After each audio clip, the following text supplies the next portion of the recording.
All right. Hello, everyone. Happy Saturday. I hope you all are doing well. It is me, Victoria Baxter of Saved and Single Ministry and New Thing Life Coaching. If you are tuning in for the first time, I'm a certified life, singles, dating, and relationship coach, known to many as the LSDR coach, as a fun way to try to combine all of those things. But you can learn more about me and the ministry at www.thejalministry and click on Saved and Single. Also, newthinglifecoaching.com. So what I had already mentioned to everyone was that this is the month that I was going to be focusing on sex a lot, just looking at sex in general, especially for those of us, who are single Christian women. I want to read a passage that I have that I came across, and I think it might resonate with some people. And I'm going to go into another scripture after that. Then I'm going to chat for a few minutes, and then I will be out and we'll be done and good to go. So Romans 7:15 through 25. It says, I do not understand what I do, for I want to do what I do not do, but what I hate I do. And if I do what I do not want to do, I agree that the law is good. As it is no longer I myself who do it, but it is sin living in me. For I know that good itself does not dwell in me, that is, in my sinful nature. For I have the desire to do what is good, but I cannot carry it out. For I do not do the good I want to do, but the evil I do not want to do, this is what I keep on doing.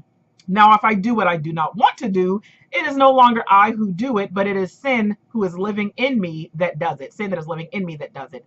So I find this law at work. Although I want to do good, evil is right there with me. For in my inner being, I delight in God's law, but I see another law at work in me, waging war against the law of my mind and making me a prisoner of the law of sin at work within me. What a wretched man I am. Who will rescue me from this body that is subject to death?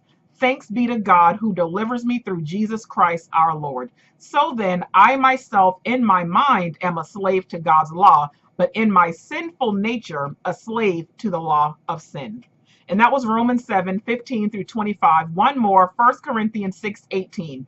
Flee from sexual immorality.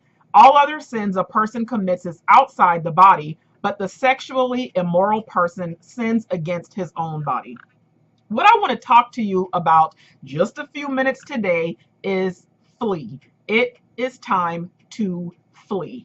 And let me just be clear on this, okay? I'm a Christian coach and I'm a minister, and I focus primarily on single Christian women that actually want to prepare for the marriage and not the wedding. And knowing that God owns the copyright to marriage, knowing that He is the one who created it, He is the only one who can change it, shift it, make it whatever it is that He wants it to be. He is the one who created marriage, and He created marriage for a specific purpose. And not only creating marriage, but what He also said is that sex by itself between a man and a woman is something that is created and intended for two people that are married.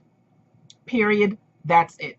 So a lot of us are still at a point right now where we are struggling with sexual immorality. I know many people who are in different boats or whatever as far as it is concerned. I mean, if I was to ask you right now, like, what is your stance on sex? Where do you currently stand? Everybody would have some type of answer. And for those of you who are in my private, the private group, you saw that I even did a poll sometime recently asking, like, what is your stance on sex? It wasn't about condemning anyone, judging anyone. It wasn't me hopping in anyone's inbox trying to tell them, either congratulations or, praying for you, like, how can we get you to stop and whatever else, because that's not what I do. Now, of course, individual clients that come to me for coaching, of course, I've never told anyone, well, if you're still having sex, I will not work with you. No. But of course, I am going to teach things from the biblical standpoint. So again, focusing on women that actually want to get married, sex is still a very big deal right now is what I'm noticing.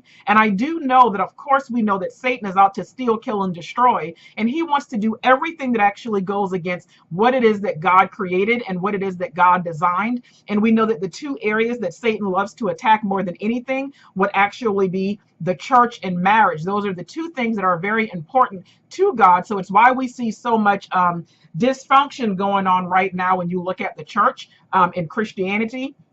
Also, when you see a lot of the things right now that are going on in households where you're seeing a lot of strife inside actual marriages. You're seeing a lot of people who are single parents, whether it's a single mom, a single dad, people raising kids on their own, people shacking up, redefining marriage, saying, I don't need to be married. Marriage is just a piece of paper, all of these different things. And it's because we have Satan who is coming and trying to taint and destroy something so beautiful that God created. Now, make no mistakes. I am not someone who was ever an angel, and I'm still not an angel now. If you've been following me for a while, I've talked to you about my sexual struggles. I've talked to you and I've been very honest about, even when walking closely with God and really, when getting saved and dedicating my life to Him, sex was something it took a while for me to give up. Walking away from, smoking, marijuana, walking away from, getting drunk, all of those other, like those things went pretty easily. Using profanity, that was something I had struggled with too. Those are things that went away pretty easily. But sex was the one that I was struggling with the most. That was the one that was hardest for me to give up. And that is actually the one that, it's like those other things, yeah, I'm sure a little bit of conviction played a part in it, but those were things I just kind of gave up, I guess, I don't even want to say on my own. But I was, asking God, hey, help me to be a better person. I want to live for you. And I want to, please you. And I know that we can't necessarily earn His grace, but still wanting to follow Christ with the way that I carried myself.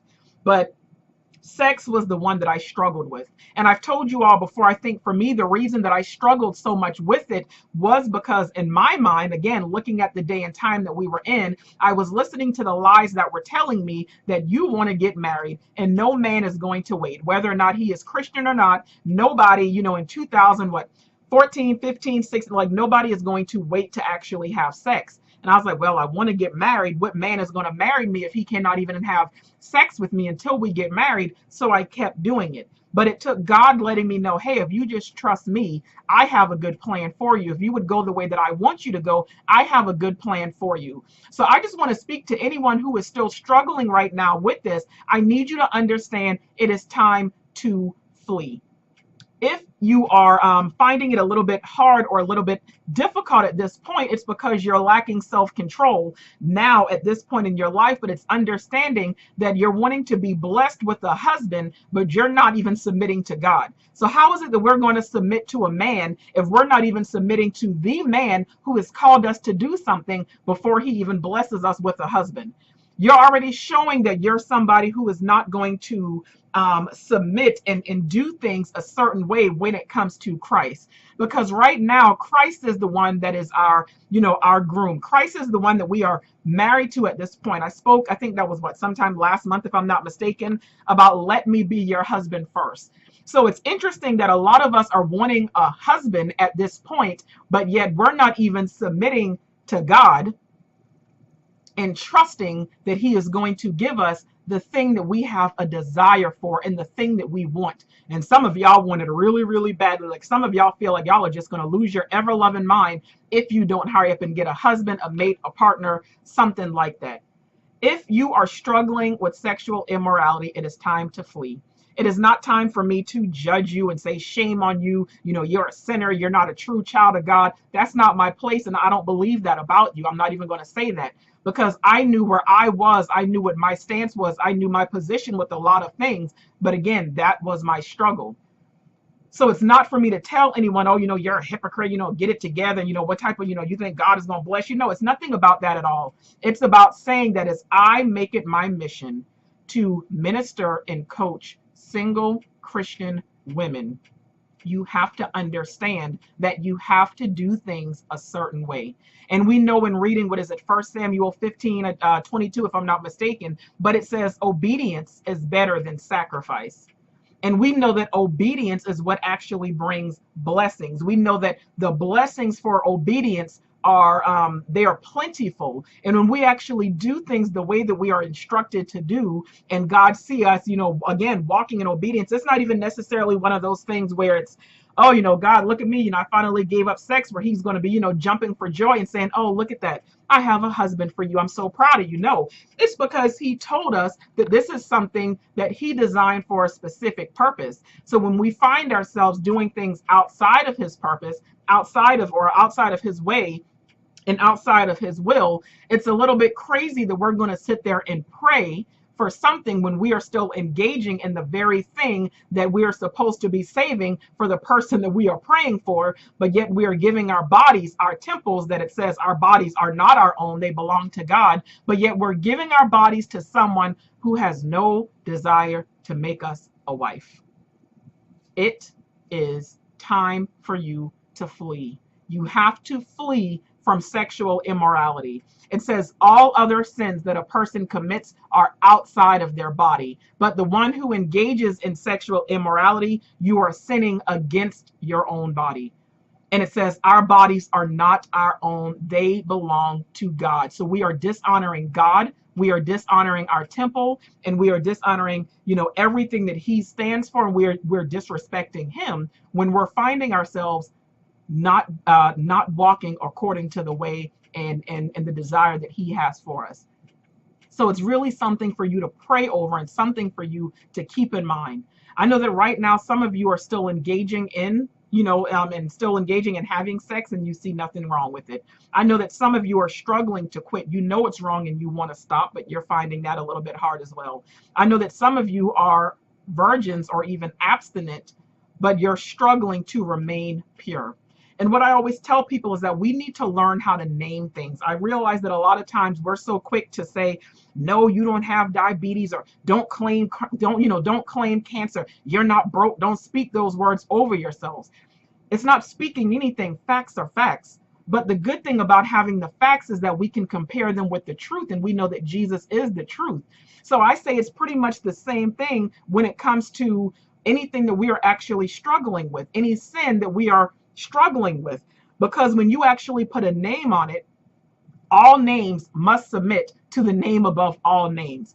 And that includes lust, that includes impure thoughts, that includes fornication, that includes sexual immorality, that includes homosexuality, that includes, pornography, whatever else the case might be. There is a way out.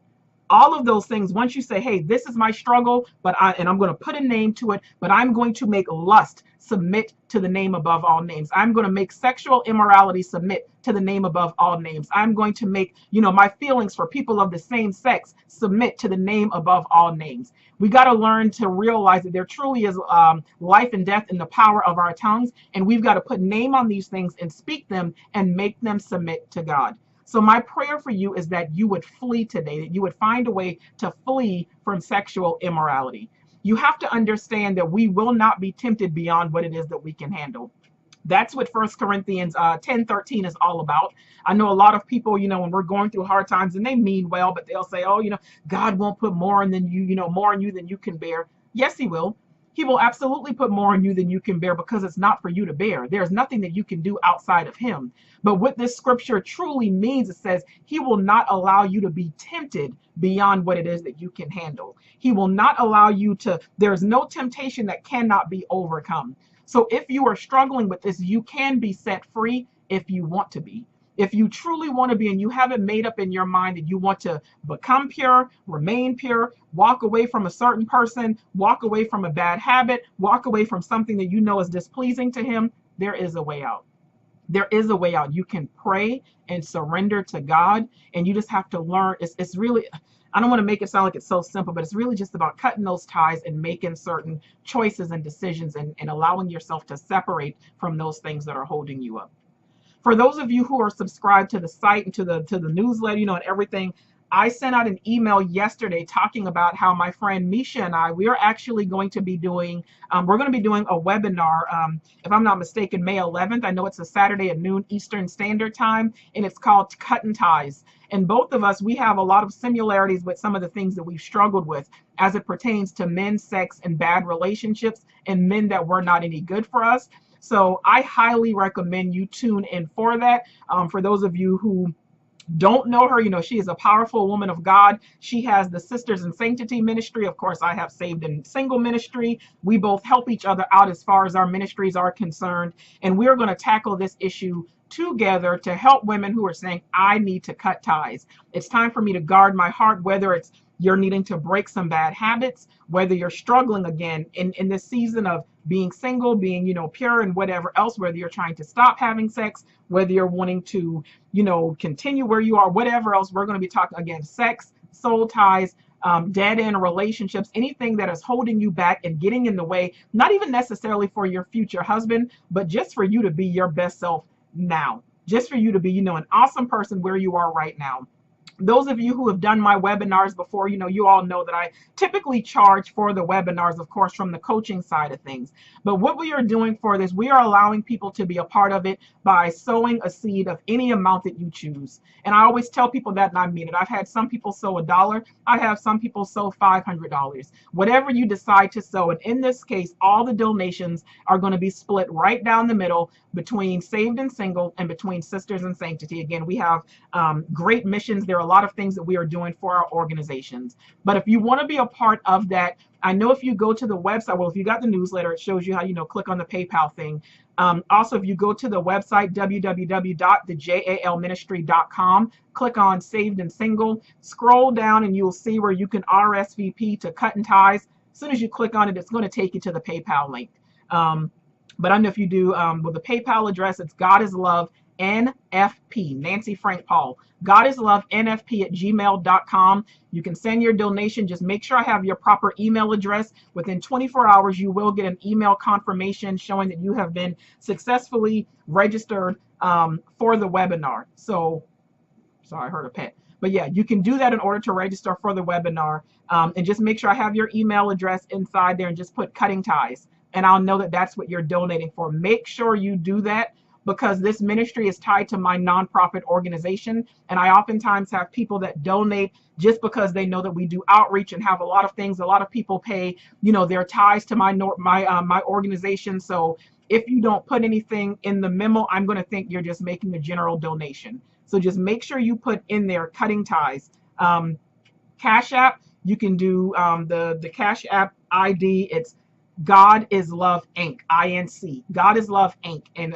again, just whatever amount you want to choose, make sure you put your email address and Cutting Ties in the memo so that I will know that is what it's for. Again, same thing. A lot of people, and especially on the weekend, payday and stuff like that, a lot of people send money to my organization. So I know that a lot of times it's, again, donations and just to help and whatever else. So if you are doing that, make sure, because if you don't, otherwise I will think it's just a general donation.